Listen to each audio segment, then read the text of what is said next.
पहले तो आपको register.csc.gov.in इस पोर्टल पर आना है। तो आप सभी के सामने इसकी जो ऑफिशियल वेबसाइट है आ जाएगी। अब यहाँ पर हमें एक नई सीएससी आईडी के लिए अप्लाई करना है, तो अप्लाई के सेक्शन में गेट स्टार्टेड का ऑप्शन मिलेगा जिसमें हम क्लिक करेंगे। यहाँ पर डॉक्यूमेंट दिखाए जाएंगे क्या क्या जरूरी है। इसमें से कुछ ऐसे डॉक्यूमेंट हैं जो कि अगर आपके पास नहीं है तब भी आपका काम हो जाएगा, जैसे कि आपका पासपोर्ट नहीं बना है, पुलिस वेरिफिकेशन आपका नहीं हो रखा, या फिर बैंक बीसी सर्टिफिकेट आपके पास में नहीं है, तब भी आपका जो काम है हो जाएगा। मैं लाइव आपको पूरा रजिस्ट्रेशन दिखाता हूँ। टर्म एंड कंडीशंस को आपको यहाँ पर एक्सेप्ट करना है, गेट स्टार्टेड की टैब पे क्लिक करना है। तो अब हमारे सामने अगला जो पेज आएगा जहाँ पर आपको टीसी सर्टिफिकेट नंबर दर्ज करने के लिए बोला जाएगा। पिछले कुछ दिनों से सीएससी ने ये नंबर जरूरी कर दिया है। अब अगर आपको एक नई सीएससी आईडी लेना है तो इसके लिए टीसी सर्टिफिकेट नंबर आपके पास में होना चाहिए। अब ये जो नंबर है कहाँ से मिलेगा, तो ये खुद सीएससी ही प्रोवाइड करता है। बेसिकली इनका एक अलग पोर्टल है जहां से आपको रजिस्टर करना है, और जब आप रजिस्टर करोगे तो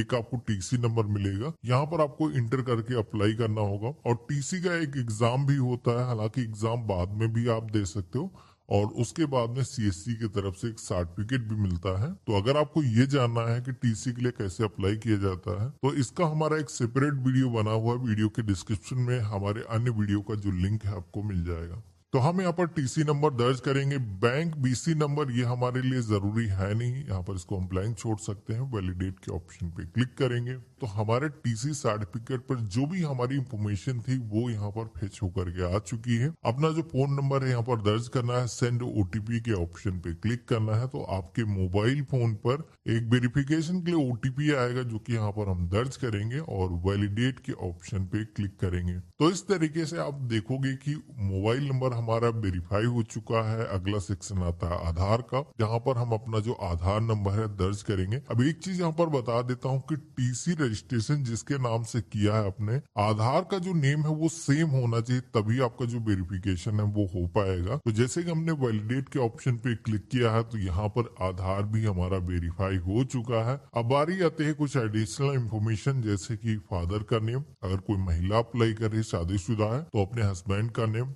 यहाँ पर मदर का नाम, मैरिटल जो भी स्टेटस है आपको सेलेक्ट करना है। कैटेगरी के सेक्शन में आना है। यहाँ पर जैसे कि जनरल और रिजर्व्ड का ऑप्शन मिलेगा, तो अगर आप एससी एसटी ओबीसी कैटेगरी से हो तो रिजर्व्ड वाला ऑप्शन सेलेक्ट करोगे, नहीं तो जनरल वाले ऑप्शन पे क्लिक करना है। डिसेबिलिटी कैटेगरी का भी एक ऑप्शन मिलता है, तो अगर कोई विकलांग है तो यहाँ पर कई सारे तरीके के विकलांगता के ऑप्शन दिए गए हैं। मेरे केस में जैसे कि अप्लीकेबल नहीं है, नॉट फिजिकली इम्पेयर्ड वाला जो ऑप्शन है वो सेलेक्ट कर देंगे। और हम शहरी क्षेत्र से हैं, ग्रामीण क्षेत्र से हैं, यहाँ पर हमें सिलेक्शन करना है। अब जैसे हमने इतना किया है तो आप देखोगे कि यहाँ पर एड्रेस को दर्ज करने का जो ऑप्शन है वो आ चुका है। तो यहाँ पर आपके आधार कार्ड पर जो भी एड्रेस है सेम वैसे ही आपको फिल करना है, अपना जो वर्तमान पता है। सबसे पहले तो हमें अपना जो स्टेट है सेलेक्ट करना है, डिस्ट्रिक्ट चूज करना है, असेंबली कॉन्स्टिट्यूंसी के सेक्शन में आना है, तो जो भी विधानसभा क्षेत्र लगता है सेलेक्ट करना है, सब डिस्ट्रिक्ट यानी कि तहसील,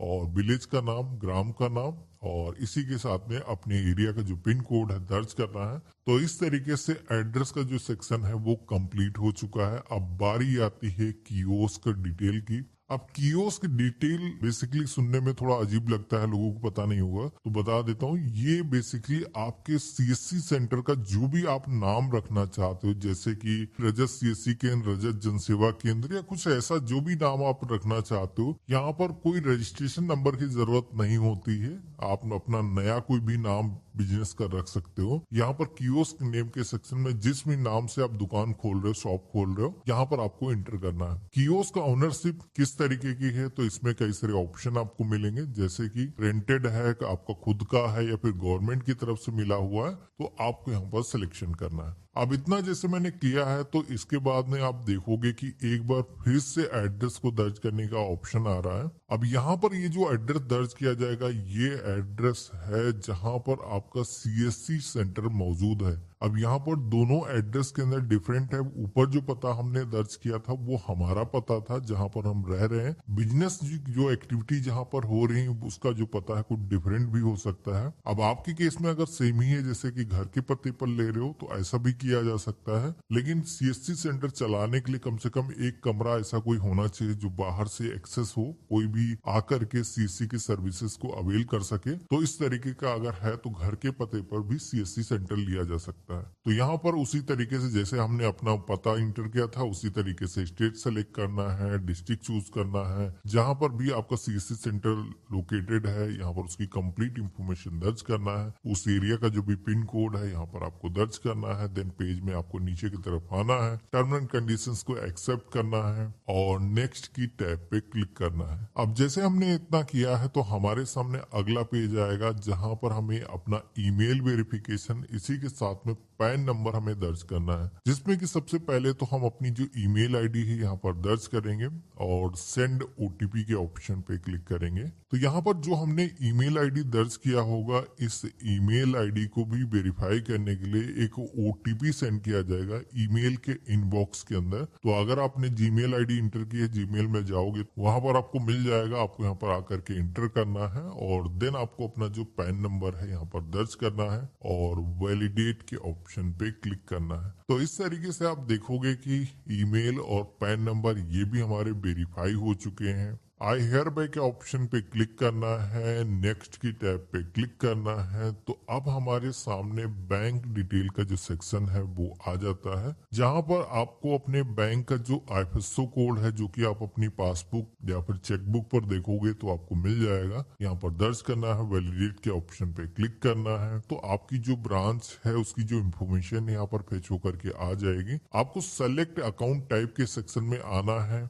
यहाँ पर आप सभी को बताना है कि आपका करंट अकाउंट है, सेविंग अकाउंट है, जिस भी तरीके का खाता है आपको सेलेक्ट करना है। अब यहाँ पर एक चीज बता देता हूँ कि सीएससी की तरफ से एक करंट अकाउंट भी ओपन कराया जाता है, जो कि अभी वर्तमान में अगर आपके पास में सेविंग अकाउंट है तो उसके जरिए आपका सीएससी अप्लाई हो जाएगा और उसके बाद में जब आप काम करोगे सीएससी की तरफ से आपको करंट अकाउंट ओपन करने के लिए कहा जाता है, उनकी तरफ से गाइड भी किया जाएगा। तो फ्यूचर के अंदर आपका करंट अकाउंट भी ओपन होगा। तो यहाँ पर हम अपना जो अकाउंट नंबर है इंटर करेंगे, इसी के साथ में नॉमिनी का जो नेम है दर्ज करने के लिए बोला जाएगा। तो आप अपने परिवार के जिस भी सदस्य को नॉमिनी बनाना चाहते हो उसका जो नेम है दर्ज करना है। आप सभी से क्या रिश्ता है सेलेक्ट करना है, जिसमें कि आपकी पत्नी हो सकते हैं, आपके पिता हो सकते हैं, आपके भाई हो सकते हैं, आपको चूज कर लेना है। और नॉमिनी की जो डेट ऑफ बर्थ है यहाँ पर आपको सेलेक्ट करना है। अब इतना करने के बाद में हम नेक्स्ट की टैब पे क्लिक करेंगे तो अब हमारे सामने अगला जो पेज आएगा वो है डॉक्यूमेंट को अपलोड करने का।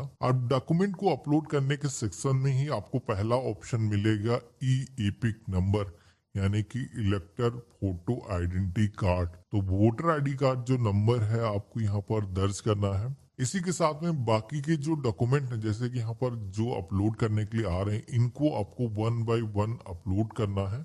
तो यहाँ पर ये जो डॉक्यूमेंट है आप चाहे पीडीएफ या फिर जेपीजी फॉर्मेट के अंदर अपलोड कर सकते हो। आपको ब्राउज के ऑप्शन पे क्लिक करना है। पहले जैसे कि हमें आधार अपलोड करना है, हमने सिलेक्शन किया है और ओपन के ऑप्शन पे क्लिक करेंगे। आधार यहाँ पर हमारा सक्सेसफुली अपलोड हो चुका है। लेकिन यहाँ पर एक चीज ध्यान रखना है कि ई आधार आपको अपलोड नहीं करना, क्योंकि उसके अंदर पासवर्ड लगा होता है। अगर करना भी है तो उसको सबसे पहले पासवर्ड को हटा लेना है, उसके बाद में ही आपको अपलोड करना है। नहीं तो यहाँ पर अगर फाइल एक्सेस नहीं हो पाती तो उसके बाद में आपका जो एप्लीकेशन फॉर्म है वो रिजेक्ट भी हो सकता है। तो इस चीज का आपको ध्यान रखना है कि डॉक्यूमेंट जो भी आप दे रहे हो वो आपके ओपन हो रहे हो। अब यहाँ पर एक चीज नोटिस करोगे कि जो भी डॉक्यूमेंट हम अपलोड करते जा रहे हैं वो यहाँ से ऑप्शन हटते चले जा रहे हैं। जो भी पेंडिंग डॉक्यूमेंट है वो आपको अपलोड करना है। इसी के साथ में एप्लीकेंट की जो फोटो है यहाँ पर अपलोड करने के लिए बोला जाएगा, इसको हमें सेलेक्ट करना है और पासपोर्ट साइज की जो फोटो है हमें यहाँ पर ब्राउज करके अपलोड कर देना है। पैन नंबर भी अपलोड करने के लिए बोला जाएगा, इसको भी सेलेक्ट करना है और देन यहाँ पर आप देखोगे कि पैन नंबर भी हमारा अपलोड हो चुका है। बैंक इसी तरीके से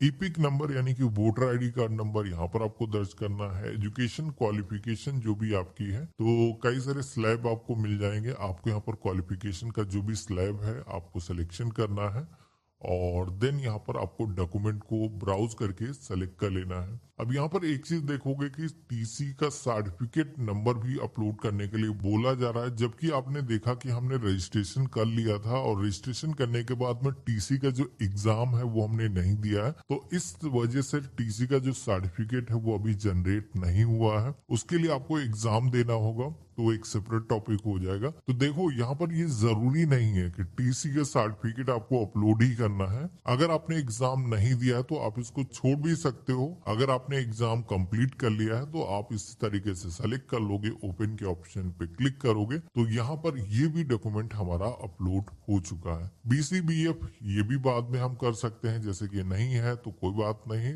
जितने भी डॉक्यूमेंट जरूरी हैं जिन पे यहाँ पर टिक लगा हुआ था वो आपको अपलोड कर लेना है। और नीचे की तरफ आओगे तो ये सारे ही डॉक्यूमेंट यहाँ पर अपलोड हो चुके हैं। आई का जो ऑप्शन मिल रहा है यहाँ पर क्लिक करके आप प्रीव्यू देख सकते हो। एक बार चेक जरूर कर लेना कि हाँ कोई डॉक्यूमेंट ऐसा तो नहीं है जो रीड नहीं हो रहा। कोई भी डॉक्यूमेंट अगर गलत सिलेक्ट हो गया है तो यहाँ पर क्रॉस का ऑप्शन मिल जाता है, जिसपे क्लिक करके आप डॉक्यूमेंट को रिमूव कर सकते हो, दोबारा से सेलेक्ट करके अपलोड कर सकते हो। आई हियर बाय के ऑप्शन पे क्लिक करेंगे, नेक्स्ट की टैब पे क्लिक करेंगे तो इस तरीके से आप देखोगे कि हमारे सामने एप्लीकेशन का रेफरेंस नंबर जनरेट होकर के आ चुका है। हमारी जो रिक्वेस्ट है वो सफलतापूर्वक रजिस्टर हो चुकी है। कंग्रेचुलेशन का मैसेज यहाँ पर आ चुका है। अब एक काम करना है, सबसे पहले इस इंफॉर्मेशन का आपको एक प्रिंट आउट ले लेना है। यहाँ पर प्रिंट का ऑप्शन मिलता है, इस पे आप क्लिक करोगे तो ये जो इंफॉर्मेशन है आपकी प्रिंट हो जाएगी। इसको सेव करके रख लेना है, इसको आपको जरूरत पड़ सकती है। अब ये जो स्टेप है कंप्लीट करने के बाद में पहले क्या होता था कि